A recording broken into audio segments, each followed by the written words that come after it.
We have hoped and prayed to be here for the past 2 years, but unable to be so. We're thankful to the good Lord that He has permitted us to be here this year. And we're thankful that you're here. I know there has been a lot of planning and preparation for this meeting. The men who have met and organized this meeting, we appreciate that very much. The ladies who are preparing the food, and everyone that's helped in any way, we appreciate that so much. And we know as the day moves on, more and more people will show up. Before I begin my lesson, I want to say a few things about training gospel preachers.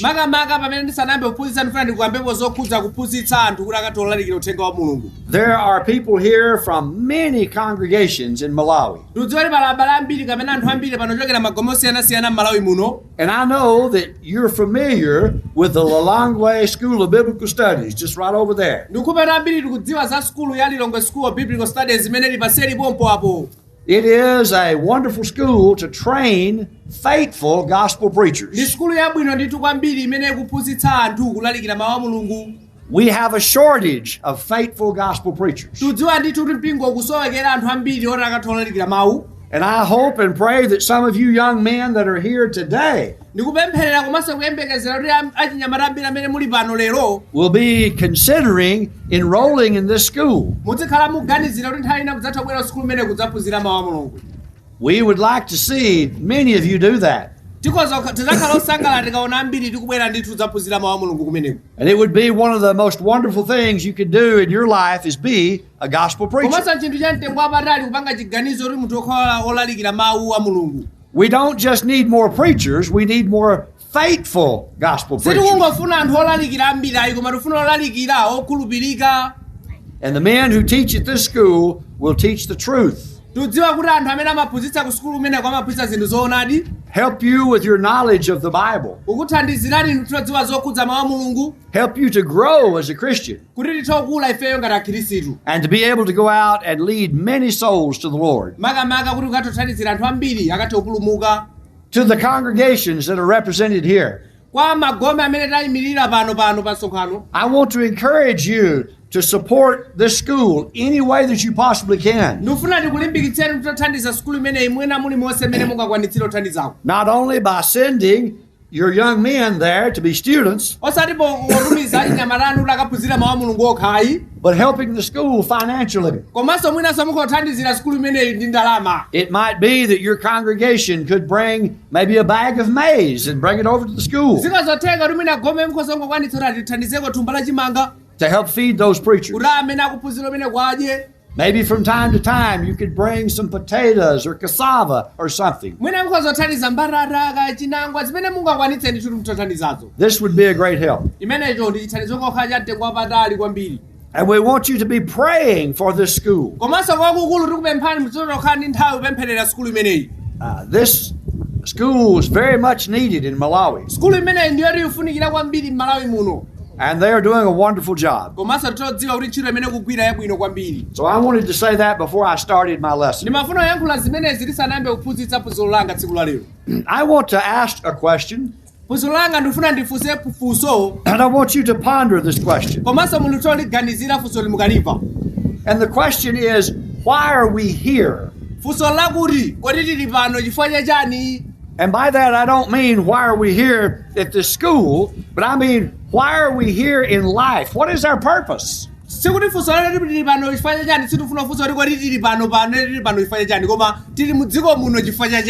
There must be a purpose for me being alive and you being alive. There are people in the world that have the feeling that they find something they really like That's their purpose. Pala anthu ena mu dziko lapansi pano amaona kuti popeza amakonda kupanga china chake ndi amakazora ndi pa dziko lapansi pano kuti zipanga izi basi. For example, a man may like to fish. Pala anthu ena akhoza makonda kuti ine makonda kuwedza somba ine. And he says, oh, I have found my purpose in life. It's to fish. Nakhoza mara andapeza cholinga moyo muno basi cholinga changa kuwedza somba ine. Is that why God created you and put you here on this earth? Kodi tingamene kuti mulungu anatilenga ife kuti tidzawedza somba pano? Is there more to life than just fishing? Kapena pali zinthu zina zimene zimafunika moyo mwathu posa kuwedza somba? And the answer, of course, is yes. Tudziwa ndithu kuti yankho ndoti inde sikuwedza somba kokhayi. Since God created us, He would know our purpose. Pamene mulungu anatilenga ife ndati mulungu akudziwa cholinga. He wants you to know your purpose. Afuna kuti ine muthu adziwa kuti anakuyika ndi cholinga chanji. That's why He gave us the Bible. When we read our Bibles, we learn our purpose in life. I want you to look with me to Ecclesiastes chapter 12, verses 13 and 14. Our brother will read that for us.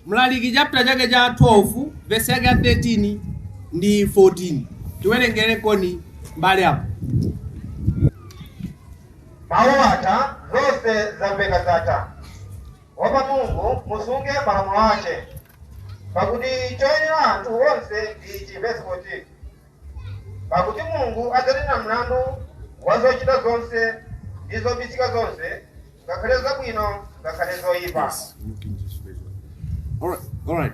Fear God. Akunena kuti tiwape Mulungu. Keep His commandments. Tisunge malamulo ake. This is the all of man. God tells us here our purpose in life.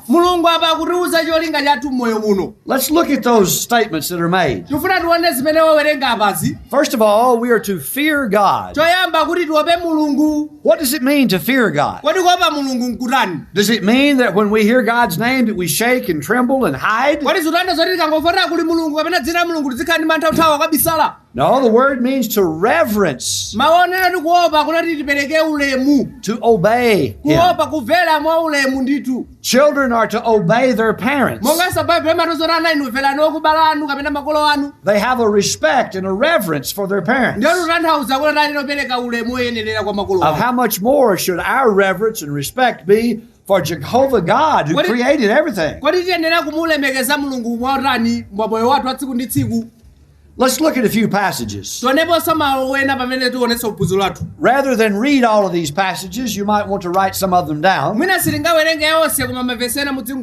I'll give you the passage and then just the brief statement of what's found there. In Exodus chapter 18 and verse 21, they were to seek out and find able men, such men that feared God, men of truth.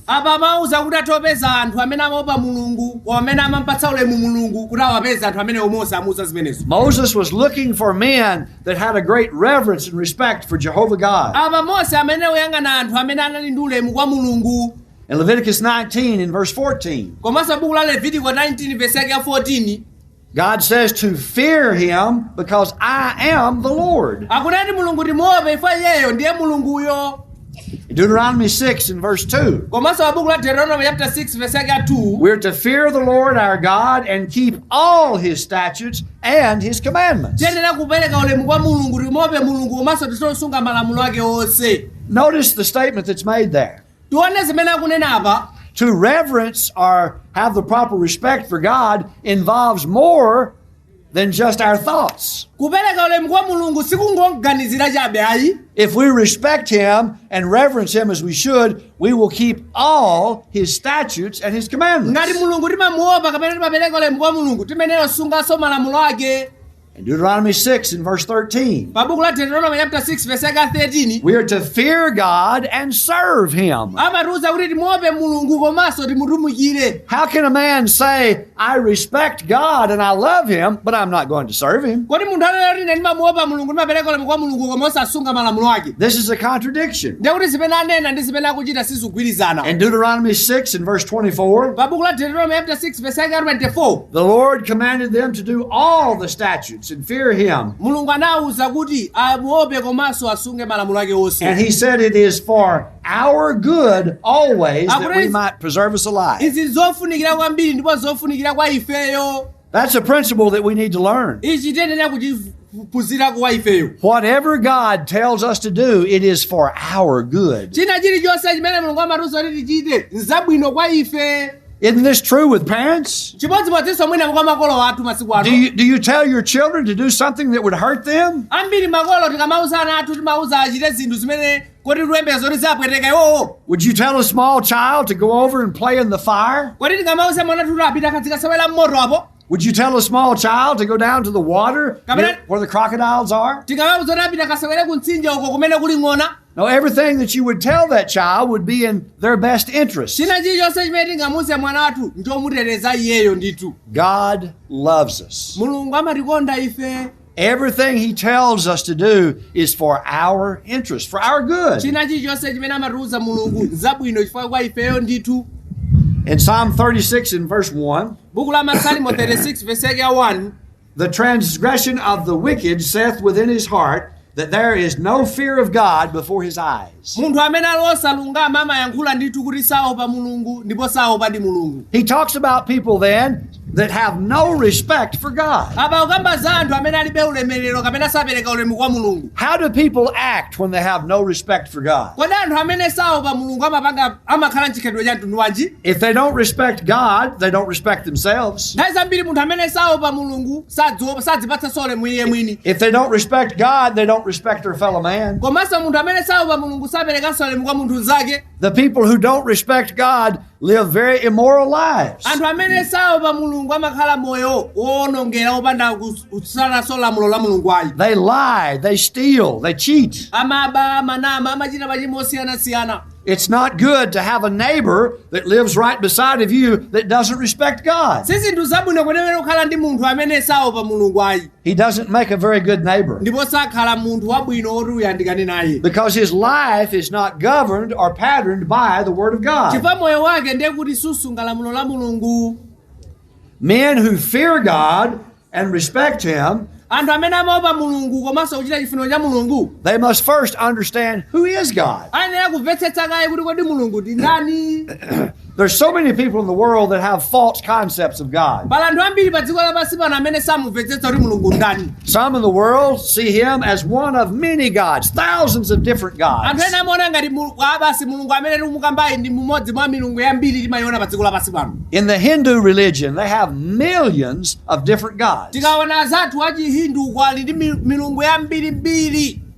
People don't have this respect and understanding of the one true God. Anthu ambiri amaona ngati kutero kuti milungu popeza yambiri ndi alibe ulemu weniweni kwa mulungu woona ayi. And people, as a result of that, act similar to the God that they worship or serve. Chifukwa cha chimenechocho anthu amangopanga zinthu zimene akuziganizira malinga ndi mulungu amene amamutumikira. We need to understand who is God. Tiyenera kumvetsetsa ndithu kuti mulungu ndi ndani. He is our creator. Tidziwe kuti mulungu ndi amene anatilenga ife. He is our father. Ndi mulungu ndi tate wathu. He sustains us. Mulungu ndi amene amatisunga ife ndi moyo tipatsa zonse zofunikira pa moyo. His eyes and ears are upon us. Maso ake ndi makutu ake amakhala tcheru kumvera ife kuona ife. It's not His will that anyone be lost. Ndiponso si cholinga chake kuti mulungu munthu akatayike ayi. He wants everyone to be saved. Afuna kuti aliyense akapulumutsidwe. He has done everything in His power that you might be saved. Anapanga china chilichonse kumbali yake kuti inu mukapulumutsidwe ndithu. And if you're not saved, if I'm not saved, it will be our fault. Ngati inu ndine sitikapulumuka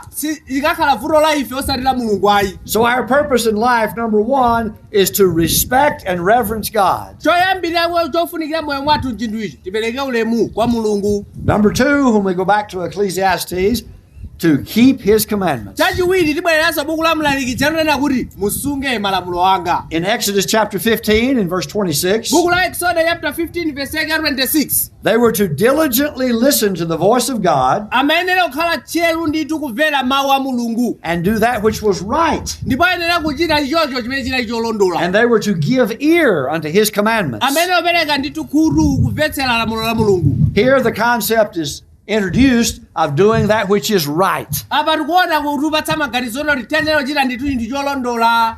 There are people today that don't believe there is such a thing as right and wrong. pala anthu ambiri masiku ali ndi maganizo oti kodi cholondola nchiti cholakwika nchiti sadziwa kuti cholondola cholakwika nchiti. How do we determine what is right and what is wrong? kodi tingadziwe bwanji kuti cholondola ndichi cholakwika ndichi. Is right what you like and wrong what you don't like? kodi chinthu cholondola chikhale chimene ife timakonda ndipo chimene chili chosalondola chimene ife sitichikonda? If that's true, then it's a lot like our food. Someone likes this food but doesn't like that food. zili ngati anthu ena timasiyana mwina pa zokonda zakudya, ena amakonda ichi ena amakonda ichi. But right and wrong is not decided by what I like. It's decided by what the Bible says. cholondola cholakwika sichitengera kuti inu mmakonda chani madana chani, koma cholondola kumene cholakwika simatengera zimene baibulo likunena. You can't keep his commandments until you know what his commandments are. sizingatheke inu usunga lamulo la mulungu musakudziwa malamulo a mulungu. So if you don't read your Bible and study, you're not going to know the commandments of ngati God. simuwerenga baibulo lanu kusunga malamulo a mulungu ndakuti zikozotheka sizingatheka mini kuti inuyo mutosunga malamulo a mulungu ngati simuwerenga baibulo lanu. Not only must you read the Bible, but you must rightly divide the Bible. sikungoliwerenga chabe baibulo ayi koma uzetha ligawa moyenereranso baibulo lija.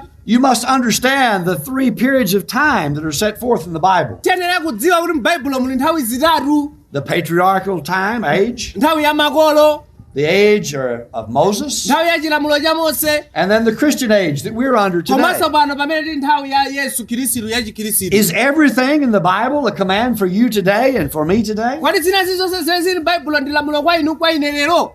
In the book of Genesis, chapter 6, God said, make thee an ark out of gopher wood. buku la Genesis chapter 6 mulungu anamuwuza Nowa kuti apange chombo kuchokera ku mtengo umene uyo wagwafa uyu. That was the commandment. inali lamulo. Do any of you have an ark in your backyard that you're working on? kodi tonsefe panopa tikupanga chombo ku nyumba kwathu? Anyone? alipo amene apanga chombo popeza Genesis inalamula? Why don't you have an ark? The Bible says make an ark. pamene baibulo linati pangani chombo, kodi inu simupanga ifa yake nchani? That commandment wasn't to you. ndati tikudziwa kuti lamulo ili silimabwera kwa inu ndine ayi, It was to Noah. limapita kwa Nowa. On the Sabbath, the children of Israel in the Jewish age were to offer up the sacrifice, the lamb. tsiku la sabata na Israeli amene upereka sembe. I think today is Saturday. lero tikudziwa nditu tsiku la sabata lero Saturday. Are you planning on offering up a lamb and sacrifice kodi today? muyembekeza kuti mukachoka pano mukapereka sembe? Anyone? alipo amene ayembekeza kuti akapereka sembe akachoka pano? Why not? sitiyembekeza zoti ifa yake nchani? They were commanded to offer up the lamb. tikudziwa kuti inali lamulo nditu. Are you going to disobey the commandments of God? kodi mene tapo silitsatira izi za mulungu ngakhala nalamula? That commandment is not to you. tikudziwa kuti ngakhala nalamula koma sizimabwera kwa inu ndine That was to the children of Israel that lived under the law of Moses. zimapita kwa ana Israeli amene ali pansi pa chilamulo cha Mose. So we must understand and rightly divide the Bible. tiyenera kumvetsetsa izi komanso kusunga komanso gawa bwino baibulo. And those points that we just looked at, pa zimene taona apazi you understand. ndikumene mudzaudziwa ndithu zimene tunena. But think of the number of people in this area koma tangoganizani za anthu ambiri mdera lino that tomorrow when it comes to worship, they will have instruments of music, they will have drums, and they will have guitars and other instruments. tudziwa ambiri mwina mawa likafika tsiku lapembedza kukakhala zida kuvina kumeneko madansi osaleretseka. Where is their authority for doing that? kodi lamulo lili kuti loloza kuti adzivina choncho kumeneko? And they will say, oh, go back to the book of Psalms where it says, praise the Lord with the harp. adzikanena kuti ate tibwereni buku la masalimo kumenena kuti imbirani mulungu ndi zida zanu. Are they under the law of Moses? kodi amenewo ali pansi pa chilamulo cha Mose? If they're going to go back and praise the Lord with instruments because the Old Testament said it, why aren't they worshiping on the Sabbath and offering up a lamb? ngati anena kuti lero tidziyimba zida ifoti chipangano chakale chinanena choncho, bwanji sakukapereka sembeso malingana ndi chipangano chakale? You can't pick and choose which of the commandments of the Old Testament that you're going to follow. sizongosankha kuti ine ndisankha izi kusankha izi zichita izi ayi. We're either under all of them or we're under none of them.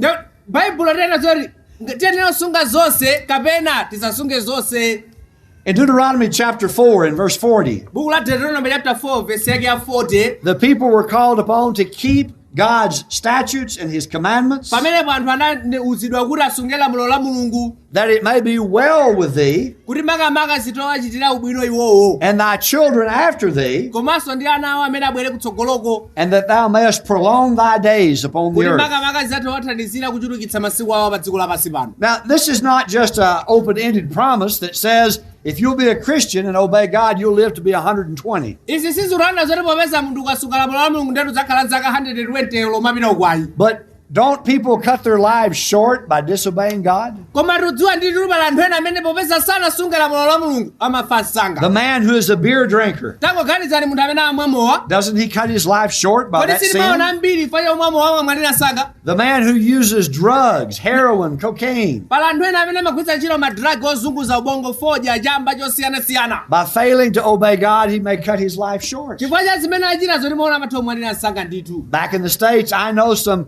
young people who are dead akudziwa kwawo kochokera kwawo ku America ukadziwa za anthu ena amene anamwalira because they didn't listen to their parents. chifukwa sanamvere makolo awo. Their parents told them, don't do this. makolo anawuza kuti musachite izi, Don't get out and go with this group of people. usacheze ndi awa, usacheze ndi awa. I'm afraid you'll get hurt. ukamacheza ndi awa zidzakubweretsera mavuto iwe. And the children said, oh, we're not going to listen to you. ana amati inu muli chani makolo, inu mungonena zakalekale inu. And now they're dead. panopa anamwalira. So we're to obey God. tiyenera kumvera ndithu mulungu. Children are to obey their parents, Ephesians 6, 1 through 4. komanso buku la Efeso chapter 6 verse 1 mpaka 4 anaomvera makolo awo. And that is good that they might live long upon the earth. izi nzofunikira kuti okhala ndi moyo wautali pa dziko lapansi pano. In Deuteronomy chapter 8 and verse 6, buku la Deuteronomy chapter 8 verse 6 they were to keep the commandments of the Lord amenera kusunga lamulo la mulungu and to walk in his ways. ndiponso amenera kuyenda mu chilamulo cha mulungu. See, a lot of people today say, I love the Lord. anthu ambiri maswala kuti ine ndimakonda ambuye ine. And they wear religious jewelry they'll have around their neck. amatovala zinthu mkosimu zitali zokongola bwino. Maybe a chain and a big cross. I saw a man on the airplane coming over here. He had a cross probably this big on his anaonanso chest. pamene anali mu ndege abwera kuna anapeza munthu wavala chicheni komanso pali chitanda chachikulu mkhosi mwakewu. And sometimes in America, they'll have a sticker on the back of their car. ndayi zinaso amaona kwako ku America kuti pambuyo pa galimoto amathomarira zinthu zina zake. The sticker says that I love the Lord. amati ine ndimakonda ambuye ine pa galimoto pawo amara And zimene. then they'll run you off the road. ndipo koma kumaona amene ayendetsera pa nsewumo. And they'll roll their window down and say profane things. ndipo koma ndayi zina amatotsitsa galimoto awo mwina kuyankhula mawu achipongwe poyendetsa galimoto koma pa galimoto awo kuti amakonda ambuye. They're saying I'm a Christian, amati ndine mkhristu but they're not acting like koma one. kodi zochitika zawo zonse ndi akhristu. God wants us not only to say that we're obedient, mulungu amafuna kuti sikuti tidzing'onera ndine mkhristu ine, but He wants us to live lives in such a way that people can look and see that we're obedient. mulungu afuna kuti pamene ndife akhristu anthu azitionanso khalidwe lathu kuti ndife akhristu. In Deuteronomy chapter 11 and verse 1, buku la Deuteronomy chapter 11 verse 1 God said that they were to love Him and keep His charge and His statutes mulungu akunena lero mukonda komanso asunge malamulo ake and His commandments always. ndipo asunge malamulo ake nthawi zonse. Now, I know, as I've already stated, we're not under the Old Testament, ndikudziwa kuti silili pansi pa chilamulo chakale monga mmene tafotokozera muja ndithu, but many of these principles that are set forth here are eternal principles. koma zimene tikuziona apazi ndi zinthu zofunikira ndithu chipangano chakale komanso chatsopano ndipo pa moyo wathunso. Notice they're to keep His statutes always. akunena kuti osunga malamulo ake nthawi zonse. And I'm sure during the time of the law of Moses, tikudziwa kuti nthawi imene pana anthu anali pansi pa chilamulo cha Mose, there were many people that on the Sabbath they offered their lamb, and they were very righteous, pious people. panali anthu ambiri ndithu nthawi ya chilamulo cha Mose kuti amapereka sembe ndipo amayesetsa ita ifelo cha mulungu ndithu. But on Sunday and Monday and Tuesday, they were out in the community cheating and lying and stealing and getting drunk. koma ndikupereka akangopereka sembe mande lachiwiri umapita ukanali anthu oti zochitika zawo zosemphana zimene amachita zichazo. Have you ever met anyone like that? munaonapo anthu ena achoncho kuti masiku ano On Sunday, they're very pious and they go to church and they pray. likafika tsiku layamba la sabata amakhala ndithu kukhala ndi opembedza kwambiri, They put on their good Sunday clothes. ndipo Sunday lija tsiku layamba la sabata amavala zovala zoonekera koma wanda akhristu They awo go to worship. amapita kukapembedza but maybe they're seen through the week drinking beer. koma mwina kati mwa wiki amaoneka ali bize kumwamowa bibidwa kwambiri Maybe they're down at the marketplace selling you a goat that's about to die. mwina nthawi zina amatopita misika pacho kagulitsa zinthu zina zoti zafa zokha kaya zofuna kufa ziweto zino makagulitsa zawo And they know that. ndipo amazidziwa ndithu kuti amatero So they're not living what they're saying. ndekuti awakonetsa kuti ngakhale akunena zina koma zochitika zawo zosembana zimene akunena God wants us to be faithful always. mulungu amafuna kuti inu ndi ine tikhale okhulupirika nthawi zonse. And as I said earlier, you do not show your love to God with the size of cross you wear around your neck. monga mmene anene muja sisimanani zoti ukavala chinthu khosi muchintanda ndi anthu aziti awa ndi akhristu awo. In John 14, verse 15, Jesus said, if you love me, you'll keep my buku commandments. la yohane chapter 14 verse yake 15 yesu anene ngati mmandikonda ine musunga malamulo anga. 1 John chapter 2 and verse 3. 1 yohane chapter 2 verse yake ya 3 He says that hereby we know that we know him if we keep his commandments. amene kuti timadziwika ngati kuti timakonda mulungu ngati timasunga malamulo ake. That's how you know I'm a Christian. inu ndimene mungadziwira kuti ine ndine mkhristu. That's how I know you're a Christian. inenso ndimenso ndingadziwira kuti inu ndinu akhristu. Because I observe that you're keeping his commandments. makamaka ngati mukusunga lamulo la mulungu. In 1 John 5 and verse 3, pa buku la 1 yohane chapter 5 verse yake ya 3 John said, this is the love of God, yohane anenera kuti ichi ndiye chikondi chimene monetsa pa mulungu that we keep his commandments. kuti tichosunga lamulo lake. And his commandments are not, the King James says grievous, the New King James says burdensome. malamulo a mulungu si olemetsa. God has not placed upon us something that he is trying to have a heavy burden on us. mulungu sanatipatse malamulo ake kuti adzitilemetsa ife ayi. He doesn't try to make it hard on us. kapena kuti anapanga zinthu zoti zovuta kuti ife zitilephere ayi. This is not why he gave us commandments. izi sikuti cholinga chimene anatipatsira lamulo kuti adzitilemetsa ife ayi. He gave us these commandments for our benefit. anatipatsa malamulo cholinga kuti atithandizira ife. So this verse in Ecclesiastes says, fear God, buku la mlaliki chakunena kuti opani mulungu keep his commandments. komanso musunge malamulo ake. And the third point is that this is the whole of man, or this is man's all. ndipo ananena kuti chachitatu ananena kuti ichi ndiye chofunika kwa munthu wina aliyense. In other words, this is the sum total, or our purpose. akuti mwachidwenga kuti izi ndiye zofunika pa moyo wathu ndi izi. That's why we're here. nchifukwa tili pa dziko lapansi pano.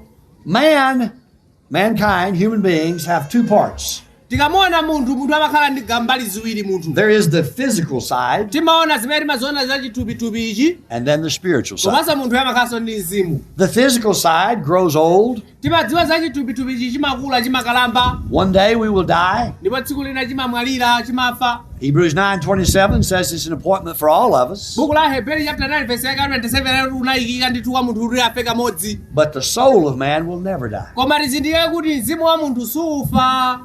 So our soul, where our soul goes in eternity, is determined by how we live while we're here in the physical body. kumene mzimu wathu ukafikire ku moyo winawo zimatengera kuti kodi pamene tikukhala pa dziko lapansi pano tikukhala moyo wa mtundu wanji. If we don't fear God and keep his commandments, we're not going to be in heaven. ngati sitiopa mulungu kusunga malamulo ake sitingakapezeke kumwamba. And God has created two places. ndipo mulungu anakonza malo awiri. Heaven is such a wonderful place tikakamba zakumwamba ndi malo onoti ate kwapatala abwino kuopsa. for those that love him and keep his commandments. koma ndi malo okhawo anthu amene amakonda iye kusunga malamulo ake. And the other place is a place that the Bible describes as a lake of fire. malo ena amene mulungu anakonza ndi malo amene kuli moto osatha.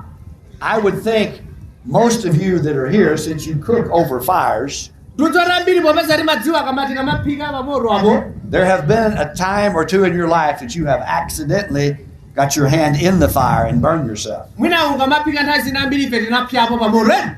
How does it feel? kodi mmamva bwanji ukapya? Is that a good feeling?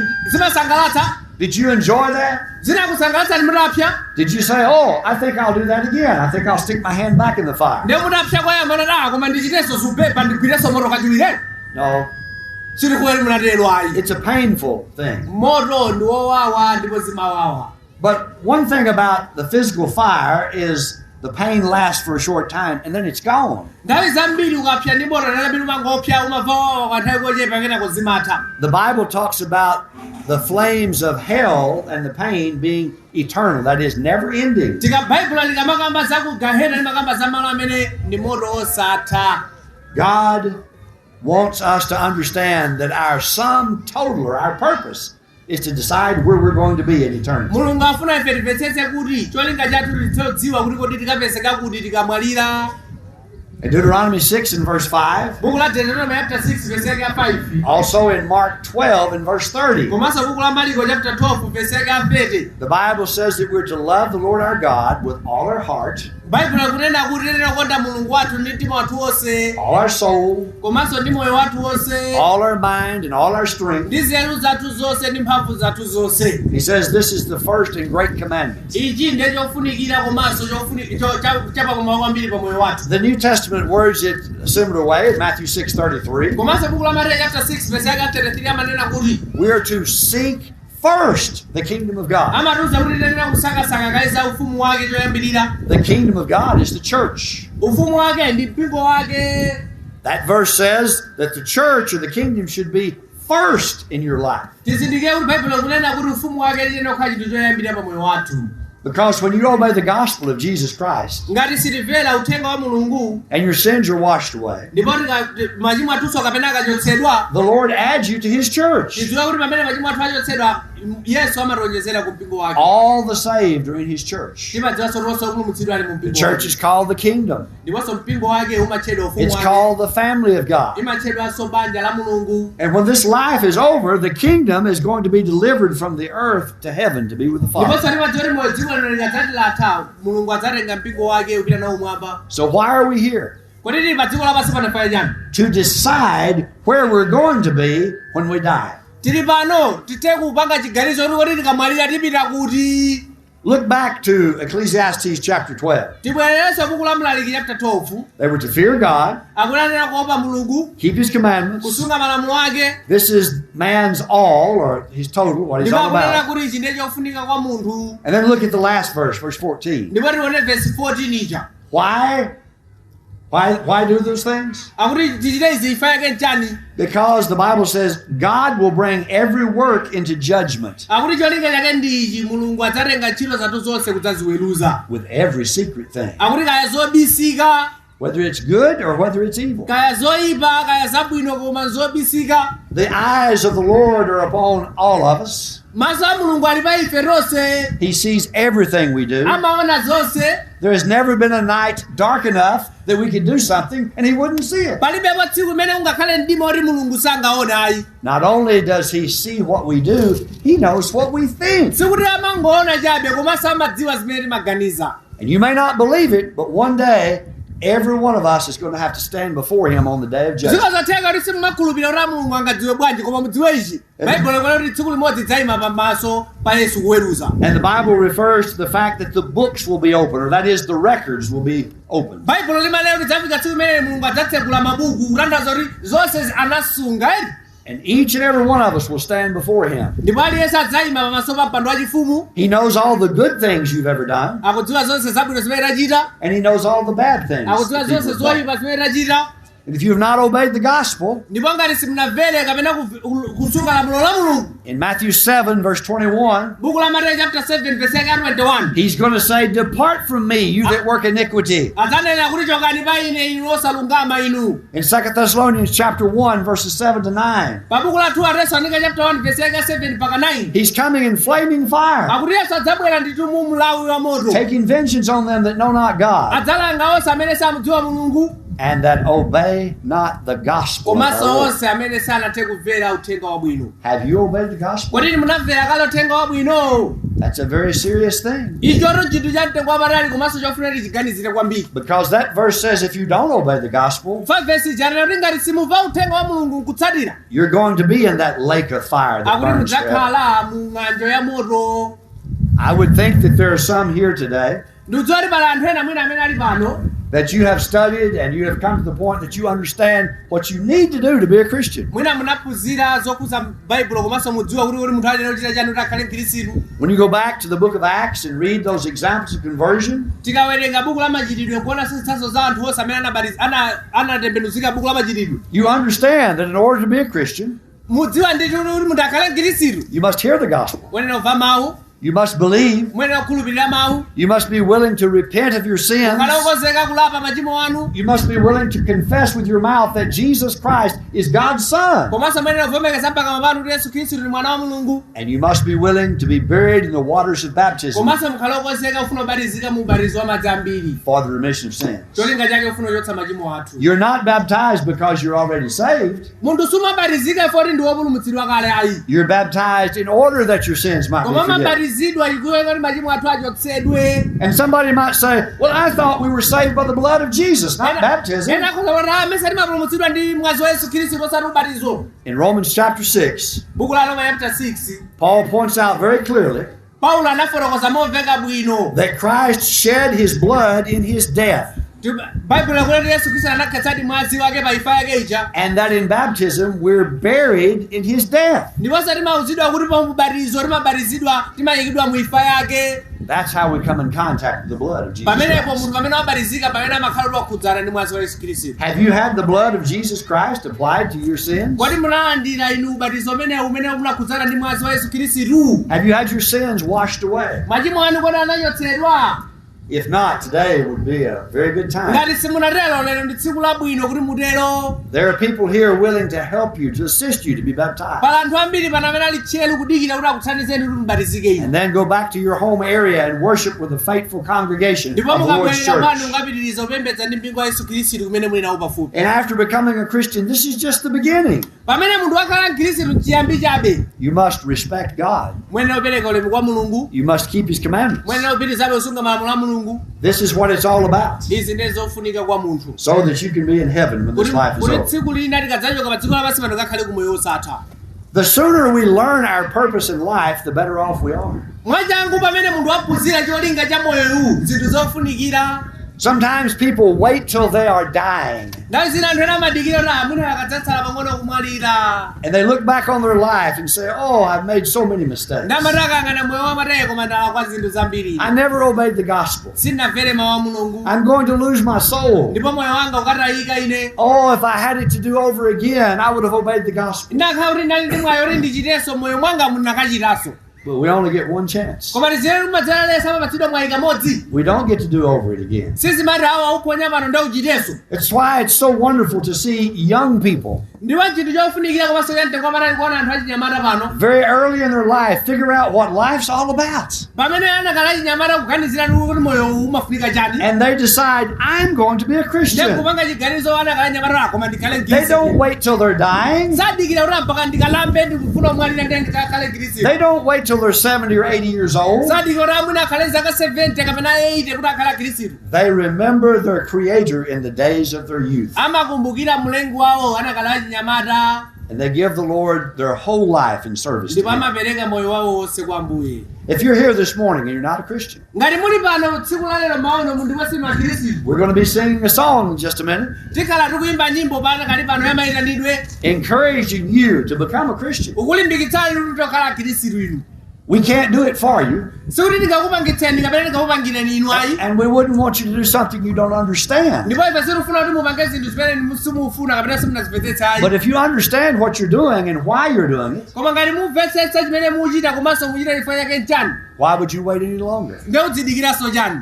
Does anyone know that tomorrow they'll be alive? You know certainly that you'll be alive tomorrow? kodi munthu ungadziwe ndithu la ine mawa ndikhala ndili moyo ndithu We could be killed in an automobile accident. ziko zotheka pochoka pano pachita ngozi yakhali moto The Bible tells us we don't know when the Lord's coming back. komanso papeperezo sichoti yesu abweranso liti The end of time could be today. We don't know.